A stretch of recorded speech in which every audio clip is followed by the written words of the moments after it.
ककाशी हाताके Konoha का copy Ninja, एक नाम जो टैलेंट, शौर्य और मिस्ट्री का कॉम्बिनेशन है। लेकिन एक सवाल हमेशा से लोगों के दिमाग में आते ही रहता है, क्या वो अपनी लेड बैक पर्सनालिटी के साथ होकागे बनने के लिए लायक था? मतलब ओवियस ककाशी को होकागे बनने में कोई भी इंटरेस्ट नहीं था, बट फिर भी वो बन गया। तो क्या वो इस पोजीशन के लायक है? तो आज के इस वीडियो में हम इसको जानने वाले हैं। तो लेट्स गो।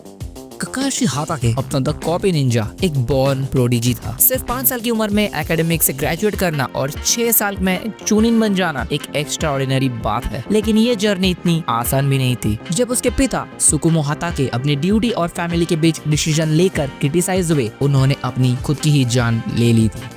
इस ट्रेजेडी ने ककाशी के अंदर डिसिप्लिन और रूल्स के प्रति एक ऑब्सेशन भर दिया। उसने सोचा कि इमोशंस और रिलेशनशिप्स उसे वीक बनाते हैं। लेकिन जब उसका दोस्त ओबिटो उचिहा उसके सामने मरा और उसने ककाशी को अपना शारिंगन दिया, तब उसकी सोच बदल गई। ककाशी ने समझा कि एक शिनोबी के लिए सबसे जरूरी चीज है अपने कॉमरेड्स की रक्षा करना। ककाशी ऑनबू का हिस्सा बना, जहाँ उसने अनकाउंटेबल डेंजरस मिशंस कंप्लीट किए। उसका काम माइंड और टैक्टिकल ब्रिलियंस उसे कोनोहा का एक इंडिस्पेंसेबल असेट बनाते गए। Point number 2, leadership skills as team 7's mentor. Kakashi की सबसे बड़ी परीक्षा शुरू हुई जब उसे टीम 7 का मेंटोर बनाया गया। नारुतो, सास्के और साकुरा एक यूनिक ट्रियो थे। एक जिंजुरिकी जो कंट्रोल से बाहर था, एक रिवेंज ड्रिवन जीनियस और एक डस्टबिन मतलब एक सेल्फ डाउटिंग कुनोइची।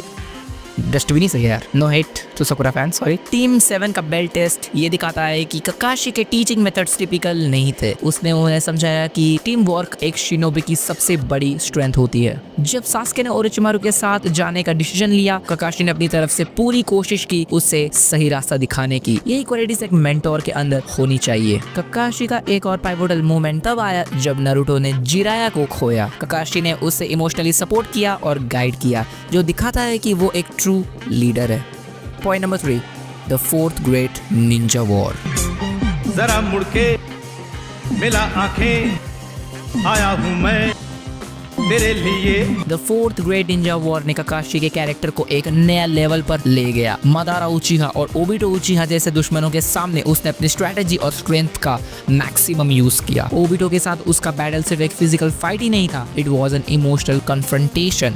ककाशी ने ये दिखाया है कि एक ट्रू शिनोबी अपने इमोशंस को स्ट्रेंथ में बदल सकता है। जब कागुया जैसे गॉड लेवल ओपोनेंट से फाइट करने का टाइम आया, ककाशी ने अपने इनर स्ट्रेंथ और टैक्टिकल माइंड का प्रूफ दिया। ये मोमेंट दिखाता है कि वो एक बॉर्न लीडर है। Point number 4, becoming Hokage. जब खतरनाक द ग्रेट निंजा वॉर के बाद एक कोनोहा को एक न्यू लीडर की तलाश थी, तो सुनाडे के इंसिस्ट करने पर ककाशी ने होकागे का रोल एक्सेप्ट कर लिया। उसने होकागे पावर्स के लिए नहीं बल्कि रिस्पॉन्सिबिलिटीज के लिए ये जिम्मेदारी उठाई। ककाशी का लेड बैक नेचर एक होकागे के लिए परफेक्ट था, क्योंकि वो डिसीजन लेने में हमेशा से लॉजिकल और फेयर था। उसने पीस टाइम में गांव की स्टेबिलिटी को एंश्योर किया। ककाशी ने अपने सक्सेसर नारुतो को गाइड करने में एक वाइटल रोल प्ले किया था। उसका एक्सपीरियंस और विजडम नए जनरेशंस के लीडर के लिए एक इंस्पिरेशन था। Point 5, lessons from Kakashi's leadership. Kakashi Hatake के होकागे बनने की कहानी एक लेसन है कि लीडरशिप का मतलब सिर्फ पावर या अथॉरिटी नहीं होता। एक ट्रू लीडर वो होता है जो अपने लोगों की जरूरत समझे, उनका सपोर्ट बने और पीस बनाए रखे। ककाशी का लेड बैक एटीट्यूड कभी उसकी वीकनेस नहीं थी, वो उसकी स्ट्रेंथ थी। कामनेस, विजडम और एम्पैथी से भरा हुआ एक लीडर ही सबसे अच्छा होकागे बन सकता है। इसीलिए ककाशी हाताके हमेशा से कोनोहा का दिलों में एक लेजेंड और एक बिलव्ड होकागे के रूप में याद रहेगा। तो फाइनली हमको अपना आंसर मिल गया है। हमने बातों बातों में पूरा पता लगा कि हमको ककाशी क्यों ये होकागे का पोस्ट डिजर्व करता है। मैंने तुम लोगों को स्टार्टिंग में कहा था कि हम इसको जानेंगे, मैं तुमको कोई पॉइंट नहीं दे रहा था, मैं उसकी स्टोरी बता रहा था। एंड तुम लोगों को फाइनली पता चल गया होगा कि ककाशी क्यों एक होकागे बनने के लायक है। सो It's taking over, damn no closure, moving closer.